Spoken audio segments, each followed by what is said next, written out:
Hello, hello, and welcome to another episode of A Ball and a Chance. I'm your host, Angela Lewis, and I have a very special guest today, Dr. Erianne Allen-Weight. She is a professor at the University of North Carolina at Chapel Hill, where she serves as the director of the Center for Research in Intercollegiate Athletics and is an international leader in sport, leadership, and expertise development. Wait until we get into that.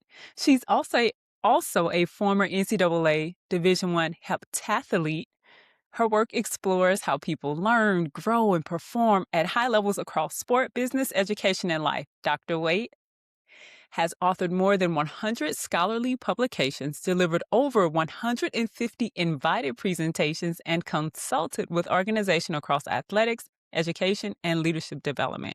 Not only that, her work focuses on the science of expertise, self-regulation, human performance, and the future of athlete-centered education. She is also helping lead innovative national initiatives that position sport as a powerful pathway for leadership, STEM learning, identity development, and lifelong growth. Erianne, thank you so much for being here today. Thanks for having me. I'm so happy to be here.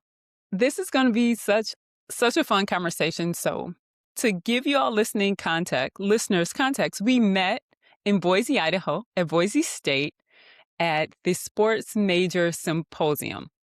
Will you talk about just how that came to be and how you got connected with it? Sure.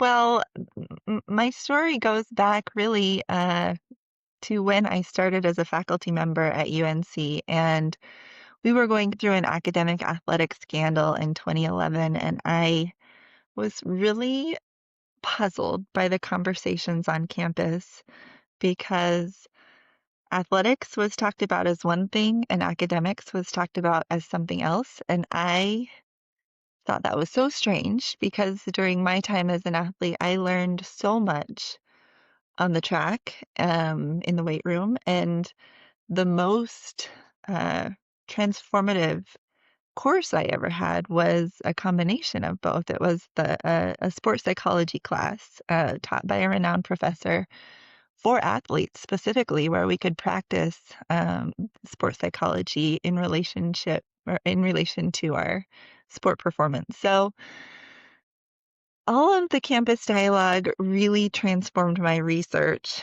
and I transitioned from a finance-focused research to really exploring the educational value of sport and why our athletes could spend all day, every day studying their craft, trying to become the best version of themselves, working with their coach, working with their team.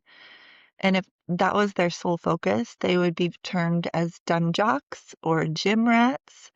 Whereas if a musician or a dancer came to our university and they focused all day, every day on vocal performance, working with their vocal coach, working with their ensembles, they would be viewed as a dedicated scholar and they would be getting credit for all of those experiences.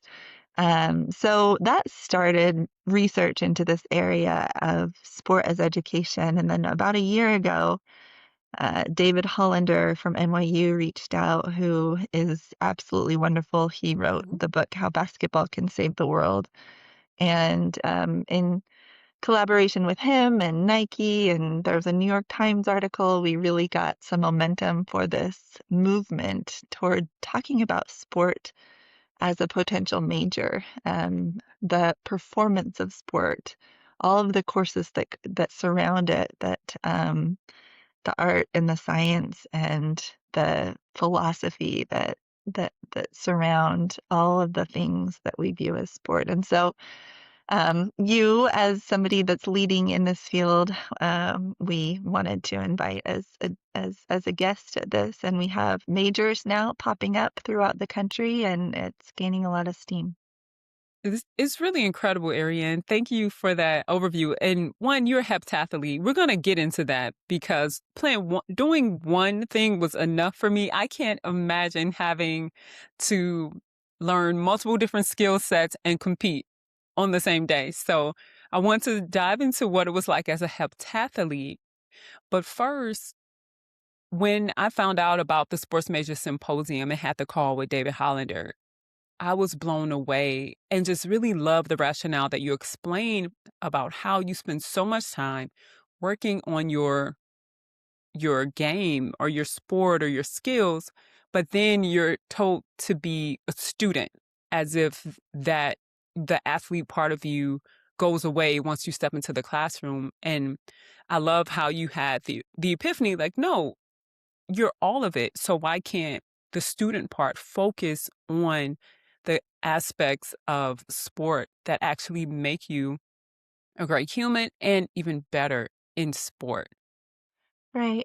It is largely based on our perceptions and definition of what intelligence is and how we've formed our curricula in the United States in particular that really focuses on a very narrow definition of intelligence that doesn't Mhm. include the breadth of kinesthetic, how we move our bodies and the holistic mechanism for learning. And there's Howard Gardner wrote an amazing book about the multiple intelligences that we have, and it's really something that I'm passionate about and hope that other people start to realize how narrow we've defined education Mhm. for so long and what it really means to prepare students for the world. And we have burgeoning industries that are connecting athletes with jobs because employers want to hire athletes. We have statistics that 96% of C-suite women were played sport, and a lot of the leadership skills, multitasking, you name it, teamwork, communication. It it's sport is the laboratory for preparation for life. It is. It is. And will you share the things that you learned as an athlete? One, how did you become a heptathlete? This is the first time I've ever said that out loud, so I say it slowly. How did you decide to become a heptathlete? And then how do you use what you've learned in the work that you do daily? Well, I had never heard of the heptathlon when I went to college. I was kind of new to track. I played basketball growing up, but fell in love with track later in my high school years. And I think the truth is my coach in college realized that I was good at a lot of things, but not great. And so I was recruited to be a hurdler, and he said I had a lot of heart, and so he trained me in all of my events, and eventually I became actually better than good. And to be a Mhm. heptathlete, you actually have to be great at all of the events. So I didn't mean to discount heptathletes at all, but um and also, I get bored easily, so it was Okay. really fun for me to have every day a couple of different events to work on. And and I think one of the beauties of the heptathlon is you compete in one event and then you have 30 minutes until you compete in the next event. And it's just such a wonderful metaphor for life because, you're inundated with something and you're all in, and then you do well, you do poorly. Either way, you're going to learn a lesson and then you move on to the next thing. So that's one of the big lessons I learned through sport. Um, there are so many others, really, truly. Almost everything I do, in some ways, I learned how Mhm. to do it through the time that we spend really trying to become the best at something, and that mindset of hard work and pushing through pain and knowing what it takes to become great. And it's not an easy journey. It's very long, and also we know through neuroscience now when you are right at the edge of your comfort zone, that's the only time that growth happens. And so Mhm. feeling comfortable struggling and knowing that that's a good thing. I think that is definitely something I learned through sport, which is why I feel like professionally I'm always throwing myself into things that are hard. And but I know I'm going to learn from it and I'm going to be able to do it because I've done hard things before. Yes, yes, we can do hard things. You learn that from having done so many hard things. Can we dive a bit into your research Sure. around expertise? Will you talk about what you've learned? And this is beyond athletes, and not only athletes, it's high performers. And they all seem, the last time we talked, you mentioned they all seem to do some of the same things. Right. Yeah. So the research that I did surrounding athletes and education really led me to this field of expertise, which is absolutely beautiful. Most people associate it with the 10,000 hour rule that Malcolm Gladwell popularized, but Anders Ericsson was one of the pioneers in expertise research, and he studied primarily chess players and musicians and people that memorized long chains of information to explore the process and how this expertise was built. And um, as I read more about that, I'm like, well, yeah, these are things that we do in athletics as well. It's structured training plans, getting feedback, making goals, and then just kind of doing this cycle over and over. And so it's kind of interesting because a lot of the things we do in sport can inform the other fields, other disciplines and expertise and vice versa. And so I've done a little bit to merge those two and have worked with some amazing people that have brought in other theories. And so at the center of the expertise process is self-regulation, where, like I said, you make a goal, you perform, and then you get feedback. And getting that feedback is integral to the process. So my greatest advice for people that want to get better is to find a mentor, so you can be an apprentice, to get feedback or to collect data in some way so you know how you get to that comfort zone right at the edge, like so you can get to that area where you're growing. So and some really neat studies have come out about doing pregame rituals before surgeries. And, you see these parallels throughout different domains, and it's really neat to draw those together. But yeah, when we talk about the sport performance major, um, it's important that we push for that because it's been on the edge of, we haven't legitimized sport performance as an Hmm. educational pursuit largely, but I would like to see it more broadly. Let's talk about expertise for any domain so you can learn these foundational principles of learning and growing and apply it to whatever you're passionate about. And sport is one that fits very well. It does absolutely fits well. Okay, I want you to elaborate. For some people, this is their first time ever hearing sport performance as a major. Mhm. What does that look like in the ideal scenario on a university campus? Talk about what's happening now, and then what would it look like if we really took it seriously? So what it looks like now on campuses is that our athletes essentially have two full-time jobs. You have your academics and you have your athletics. And both of them are virtually all consuming. And so what we've forced our athletes to do is largely find a major that fits with your intense athletic schedule. Hmm. And largely it's not necessarily what our athletes really want to major in, or what they're mostly passionate about. And we see a lot of groups of athletes going into one major, largely because those might be the most flexible with their schedule. And certainly there's some interest that goes along with that, but it's very separate. We've got athletics and academics. The vision of the sport major collective is really to recognize the rich laboratory for learning that sport is. So one example I like to use is I remember going to the weight room, 8 hours a week maybe, and doing all kinds of lifting. And I did what I was told, and I saw that my muscles were growing, but I never understood how that was happening.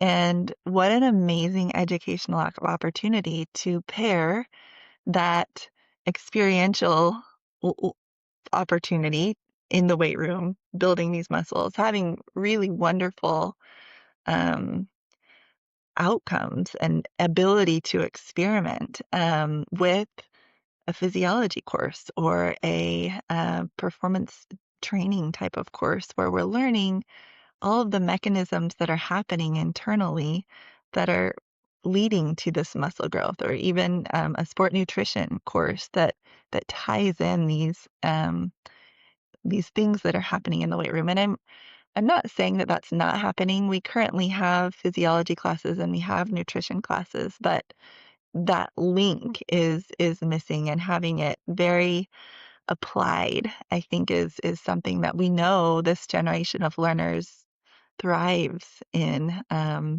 Another one of our colleagues teaches a class on, I'm not sure what he calls it, but essentially it's a philosophy class where they bring in all of their experiences on the court, on the field in competition, and talk about ethics and is when is it okay to do certain things, and what happened in this scenario. And everybody has stories from the latest game that they played in, or and talking about these foundational philosophical and ethical dilemmas in sport in a real context just brings the science to life. So I think sport is a microcosm for the world, our universities, and you can pair these experiences that the students are having with so many classes. But also, I think it's important for us to have a philosophical shift that what's happening on the field is education, and our coaches are educators. And I think that's a really big issue, is that because we haven't treated coaches as educators, there isn't a certification program. A lot of coaches are doing what they, their coach Yeah, did, or what's been yeah. passed down. And I really think the formalization of coaching as education, coaches as educators, could do a lot for sport Agree. broadly, to bring. I think the standards are high at many places, but I do think that there's room for improvement. Yes, agree. 100%. Coaches do so much. I remember doing book studies with my players, Right, and right. we Yep, were deconstructing the 5 dysfunctions of a teen, which is not yes. the book you want to have a conversation about. But nevertheless, Right. we there's curriculum, and you're thinking about how do we teach communication, what Mhm, systems are in place to teach public speaking. Coaches are definitely educators, and I think they would be treated differently on campuses. As you know, I coach college basketball as well, and mhm. so we always saw ourselves as not really a part of the staff, but Right. we had our own home in athletics. The Mhm. coaches were their own kind of entity within campus. So Yeah. I love that there's the push for that.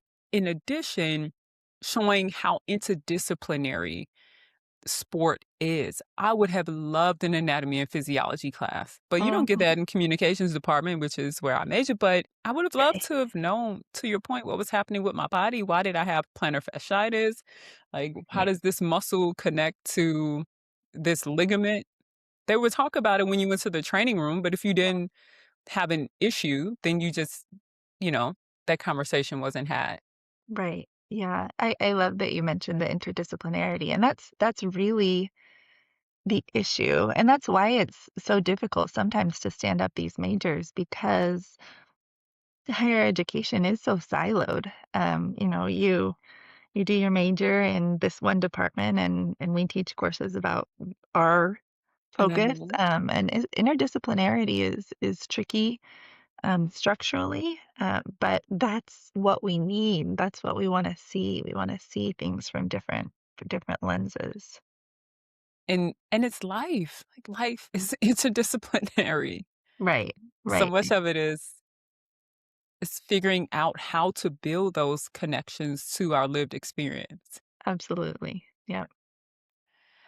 What are you most excited about in terms of the research you're doing? I remember you mentioning something internationally that you're doing as well. Will you share about this?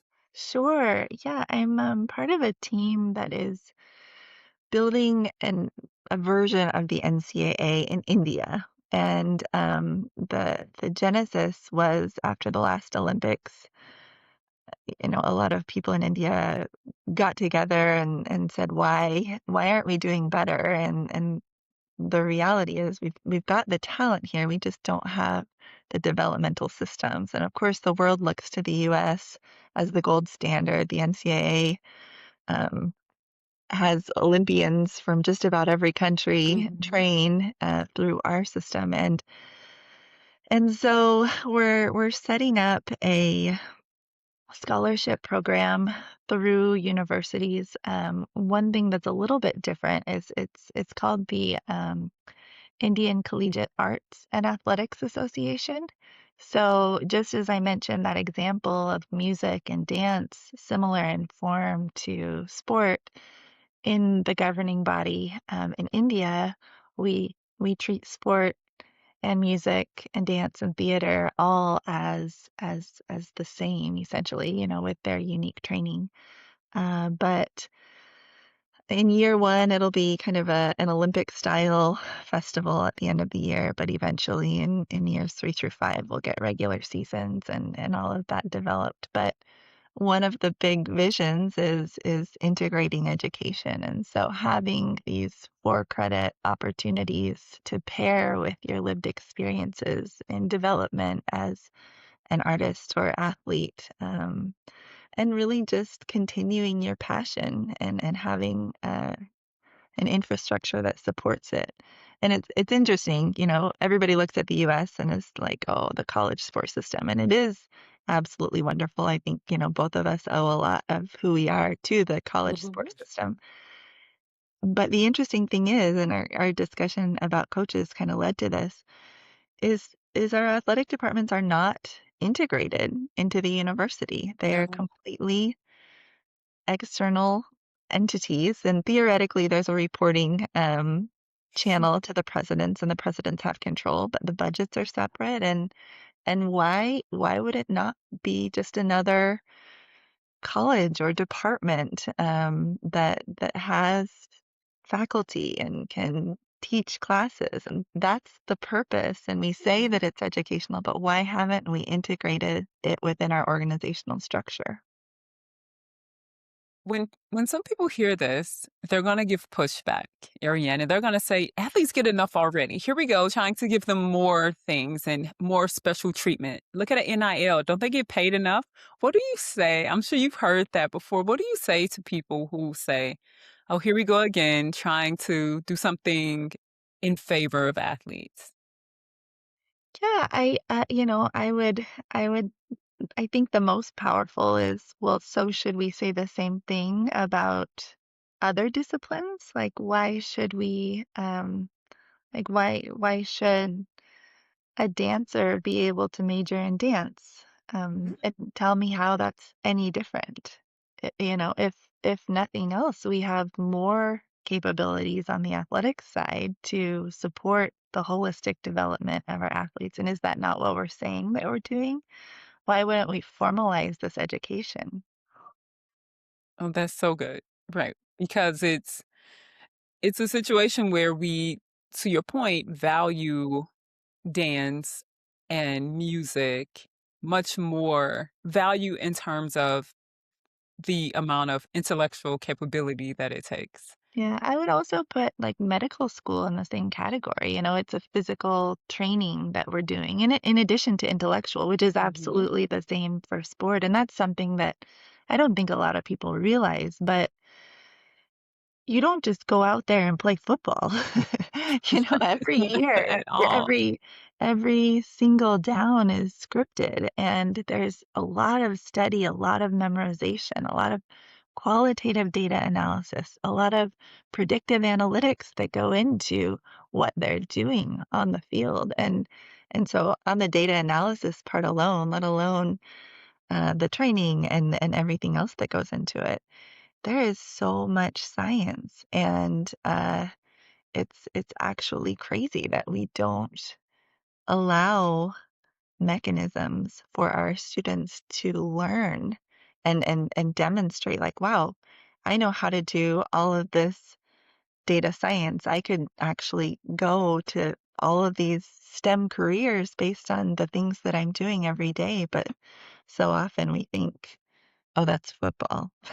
I I love the bridge that you just made because that's the heartbeat of this conversation is the career opportunities and pathways that would be brought into athletes' awareness if sport performance were actually treated as a major.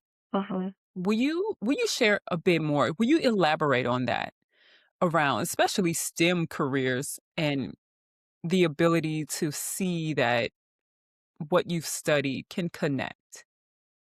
Yeah, well, so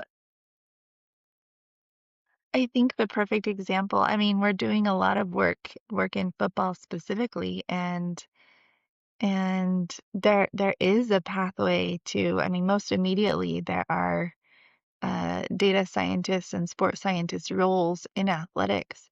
But a lot of these sports scientists are coming from NASA and the government and other entities that have worked with confidential big data sources. And so the bridge, is coming that way, but it can also go the other way, right? This whole world of data science is intricately merged with the things that we're doing on the ground. However, here's a perfect example. A lot of, or just about all the Power Four schools have catapult data that's tracking their speed, distance, Mhm. um, all kinds of data metrics. And a couple of years ago, I asked our players, I said, so you have your catapult data. Do you look at it? And they say, well, we get a rating that's green or red or yellow. And I'm like, okay, do you know what that means? And they're like, well, I think red means we're doing too much and green means, we're in a good zone. But that there, like, you're wearing it, you're getting all the data. It means something to you. Like, why not have the time, within Mhm. a 4 credit class to say, hey, this is what the catapult data means, and this is how it ties to your performance, and this is when you get this rating, this is what it means. And actually, we have a class at UNC now that is tied to wearables, and it's a physiology and data science class, and kind of the data source is the students' own data that they're getting from their sleep and their heart rate variability, and they're Mm. learning how these scores are computed and what they mean, and how to maximize their performance in different ways with that data. That's so interesting. That's so interesting. And you know what's what's very true in life is, especially the older you get, understanding your biometric data, like understanding what your body is doing and Right. when it's doing it and why Right. it's doing it. We Uh, all become, we all are, here's my point. The sooner all people, but athletes especially, because they're doing so much with their bodies, can mhm. learn how their body reacts and responds to various situations is so important. My parents are in their 80s. And all we did was like check temperature, check heart rate. Like you're constantly Right. gathering data about your well being. And so Mhm. I love that there's a class where they're learning how to do that because it's important for Yeah. life. The other thing that I hope comes from the formalization of sport performance as a major. I hope that that inspires our K through 12 educators to do the same because right now physical education has been defunded and it it it could be so much better. And when we think about who we are as humans, as citizens, this vessel of our brains is absolutely important. And the fact that so at UNC you have 120 credits to graduate, and one of those credits is a lifetime fitness course. And I think that and not all universities even have that. But when I think of education broadly and holistic development, we're saying that 120th of our education is related to our bodies. And that just seems such an undervalue, Yeah. that we're undervaluing that element of our education. Why wouldn't we treat our health as a little bit more than 1/120th of our holistic liberal arts education? And I think, you look at the time that our K through 12 students are spending on physical education. It's a similar trend. It's just becoming less and less important. And a lot of students look at PE as just a blow off class. I've driven by PE classes and people are on the edge of a fence looking at their phone rather than actually exercising or learning about their body or learning about their physiology, how they're building their muscles and practicing. So I hope that if we can model this experiential education opportunity through sport at the collegiate level, that will trickle down to the rest of our education systems because it's so important. And I think, from a financial standpoint, it will decrease what we spend on healthcare. And, there's so many reasons to elevate it. Yeah. I've never heard anyone advocate for human movement in education before, ever. And it just makes sense because Right. that your health and well-being impact every facet of your life beyond simply, the papers that you write or the projects that you do. You have to Mhm. actually physically be able to do those things. The other part of it that I think is absolutely important is how our youth sports system has become so commercialized. And right now, it's for my daughter's middle school volleyball team. If you hadn't done club sport or been trained extensively, you wouldn't have made the middle school team in my community. And so the pathway that we were able to experience is in many ways eroding. And I compare that to band, which has a class in school where they can focus on their instrument. And I think that music should be funded a lot better too. But Yeah. how neat would it be if we had a volleyball class or we had a basketball class or so the only alternative wasn't to pay for these highly commercialized youth sport avenues because I really think, historically we've said that sport is a route to economic uplift, but that's eroding very quickly because the opportunities to participate in sport are becoming narrowed to those that specialize young and get individualized training and all of the health risks associated with youth sport specializations are a whole nother story. But if we have opportunities in school that is publicly subsidized, it will at least address a little bit of that program problem that is Yes. really, really harming um, the opportunities that we have. For sure. Yeah, that thank you for bringing that up. Youth sports is a completely different it's a completely different system than when we grew up. You could have not played and show up and you would be accepted. No Right. one expected you to be good. Like Uh-huh. we being bad was okay because coaches helped you improve. No one expect you to actually be able to be talented. I'm six Right. foot one, and I remember when we met, I was like, "Another tall girl. Hey, we're gonna be friends." Like, I don't know you, but we definitely are gonna be friends just because we're tall. Absolutely. And I don't know about you, but before I tried out for basketball, I think I played 1 year of recreation league, but mostly my preparation was shooting hoops outside in the neighborhood, That was and it. that was enough because then you do your high school team and you continue development, but that's just not enough anymore, and that is heartbreaking to me. It is. It's not enough if you actually want to play on a team, Mhm. and my hope is that kids will still play, Right. but Yeah, I agree. but that's not as common because schedules are stricter and things are just different. Yeah. But So, I mean that's another point is because the gym times are so limited. That's another reason that maybe we can have if they can have things during the day, during the school day.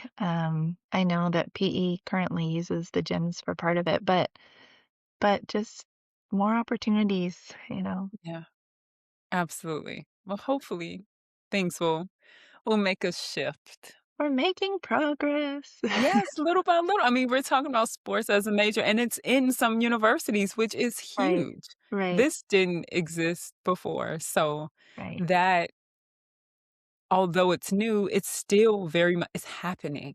Right. And I really think it's that dumb jock and the perceptions of what athletics is, those are the stories that we need to continue to tell Mhm. because the the sport that many adults experienced in their day is very different than what it is today.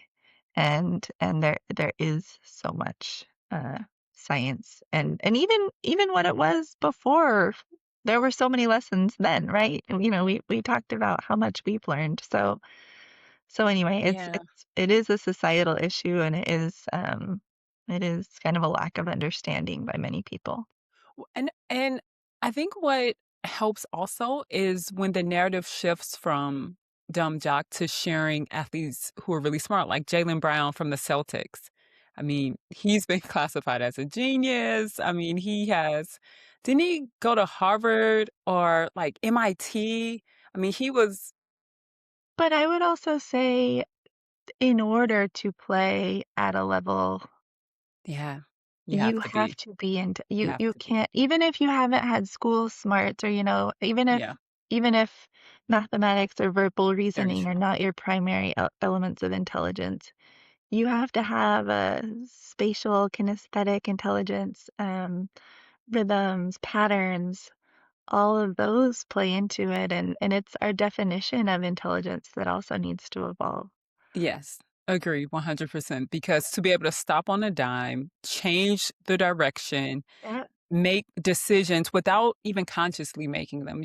Some of them are conscious, but a lot of them are reaction based on how you've practiced. Right. That And one of the so Anders Ericsson was a mentor before he passed away, the one of the fathers of expertise, and he was working um, with medical professionals talking about performance under pressure is something that's mhm, becoming more and more difficult to teach our surgeons, and how really former athletes and those that have, you know, taken a free throw in front of mhm. hundreds of thousands of people can can can do that skill that is very tricky to emulate in training.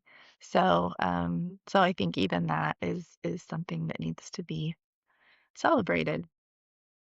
Absolutely. It sure does. And I'm so glad we're having this conversation. Are there other items you're researching that's coming up where you're like, more people need to know about this?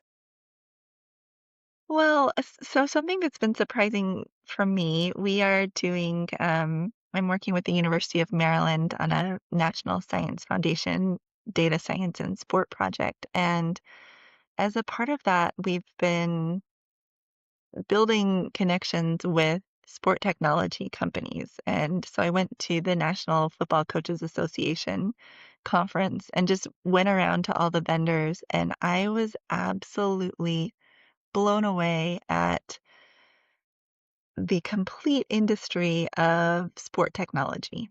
And it is a growing sector. AI is coming into it.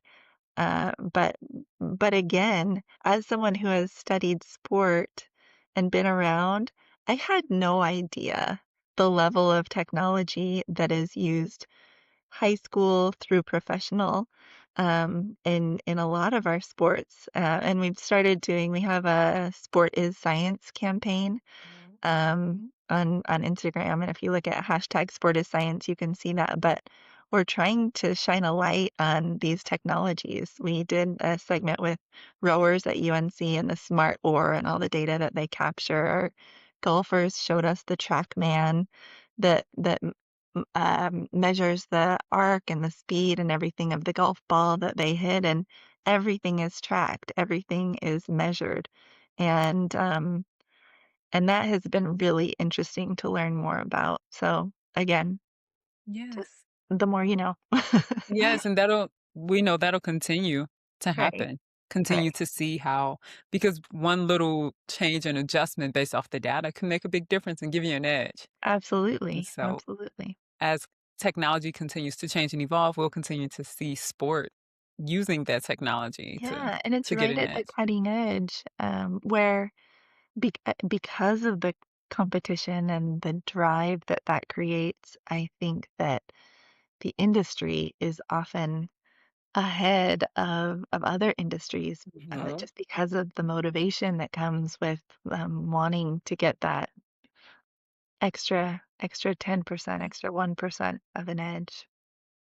No, definitely. Well, if I'm so grateful that you hopped on today.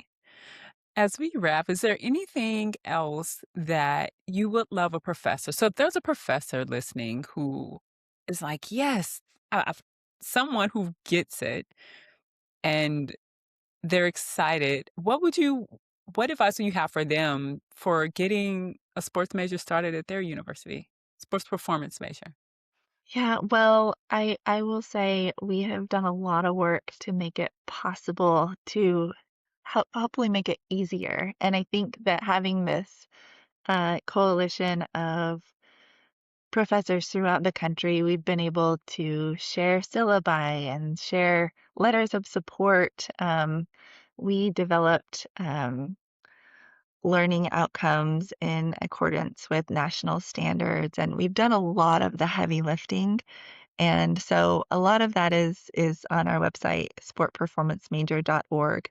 So they can go there and our contact information is there. But really, we're a community of scholars that are passionate about facilitating education through sport, and we want to help other universities, other organizations make this change and make this possible for their students so they can study what they're passionate about. Thank you. Thank you for that. So reach out to Ariane. If people want to contact you, how can they reach you? Arianne Weight, yeah, well, my website is arianneweight.com, so that might be the easiest. But my email address is on UNC's website, publicly available as well. Perfect. Thank you. And I'll put all those links in the show notes as well. Okay, sounds So, good. Ariane, thank you so much for joining me. I really enjoyed our conversation, Too. and I look forward to hearing more about your research and how the collective evolves. Thank More you. universities. You're welcome. You're welcome. Thank you all so much for tuning in to A Ball and a Chance. Be sure to like, subscribe, follow, leave a review, and we'll see you next time.